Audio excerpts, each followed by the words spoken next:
अखिलेश से नाराज नेताओं की लिस्ट बहुत लंबी है। अब इतना तो साफ हो चुका है कि अखिलेश यादव जिन छोटे छोटे दलों के सहारे यूपी की सत्ता हासिल करने की तैयारी कर रहे थे, वही छोटे दल उनसे बहुत ज्यादा खफा है। आज केशव देव मौर्य ने एबीपी गंगा से बात करते हुए अखिलेश यादव पर चुभने वाले हमले किए।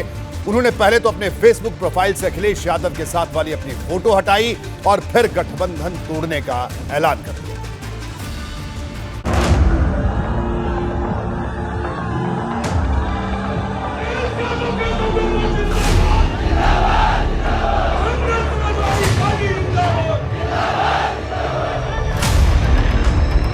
जो नारा दिया था महान दल ने ठाना है,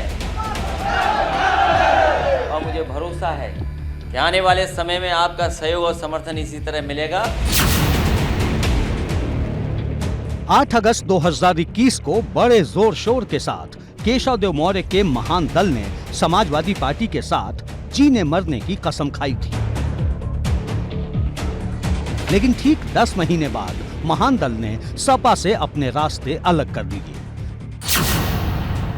जो केशव देव मौर्य विचारधारा के मुद्दे पर अखिलेश के साथ खड़े हुए थे, वो एमएलसी न भेजे जाने से इतने आहत हुए कि एक झटके में गठबंधन तोड़ लिया।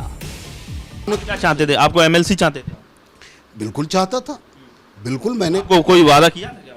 मैंने जब मैं गठबंधन में गया तो मैंने बिना शर्त गठबंधन किया था। लेकिन मैंने आदरणीय अखिलेश यादव जी से कहा था कि जब आप सरकार बना लें तो मैं आपसे, जब आप मुझे बुलाएंगे तो मैं आपसे ठीक से मांगूंगा, कस के मांगूंगा। तो उन्होंने कहा क्या मांगेंगे? हम कहते तब बताऊंगा। ठीक है, सरकार नहीं बनी, अगर सरकार बनती तो मैं मंत्री पद मांगता।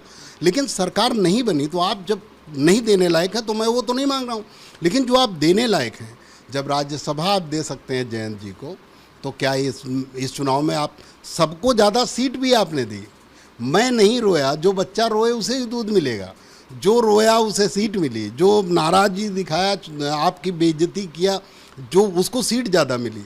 जो कांग्रेस के साथ है, हवाई जहाज़ में बैठ के प्रियंका जी के साथ चला गया, उसे 31 सीट मिल गई। मैं आपके साथ ईमानदारी से रहा तो मुझे 2 ही सीट, वो भी मेरे मन की नहीं मिली। विधानसभा चुनाव की हार ने अखिलेश को सिर्फ सत्ता से ही दूर नहीं किया, ये हार सपा के सहयोगियों की नाराजगी की जड़ बन गई है। अखिलेश यादव सिर्फ 4 नेताओं को ही विधान परिषद भेज सकते थे, और ऐसे हालात में उन्होंने सिर्फ सपा के नेताओं को ही एमएलसी बनाने का फैसला लिया। अब अखिलेश के पुराने साथी उन पर ही चुभने वाला हमला कर रहे हैं। अखिलेश यादव जी कुछ चंद चाटुकारों से घिरे हुए हैं, वो जमीनी कार्यकर्ताओं से दूर हैं।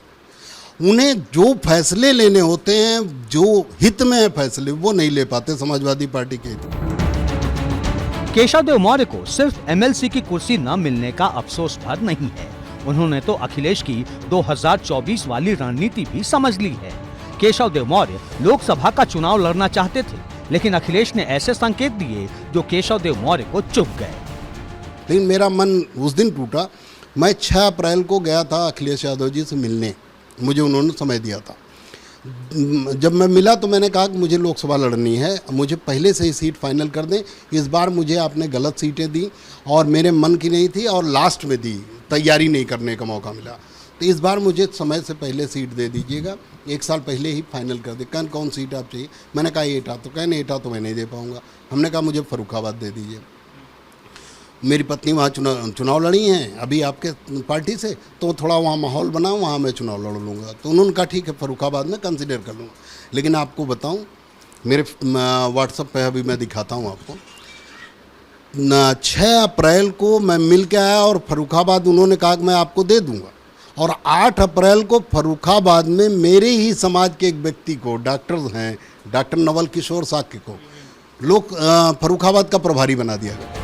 केशव देव मौर्य नाराज हुए तो पुराने जख्म भी याद आने लगे। आरोप यहाँ तक लगा दिया कि जो सीटें विधानसभा चुनाव के दौरान उनके खाते में आई थी, उस पर वो चुनाव ही नहीं लड़ना चाहते थे। समाजवादी पार्टी ने जो दोनों सीटें दी थी वो मेरे मन की भी नहीं थी। मैंने मांगी कुछ और थी। आरोप लगा रहे हैं? नहीं, मैंने उनसे कहा था और मेरे पास उसकी मेरे पास उसके प्रमाण भी हैं कि मैंने उनसे जो सीटें मांगी थी वो गलत सीटें मुझे दी गई। लेकिन चूँकि मेरा मकसद समाजवादी पार्टी की सरकार बनाना था, मेरे अपना महत्व नहीं था।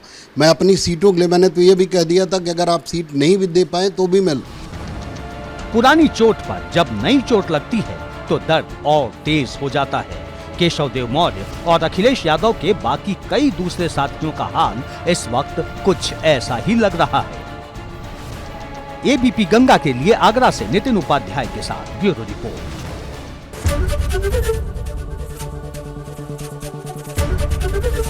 एबीपी गंगा, खबर आपकी, जुबान आपकी।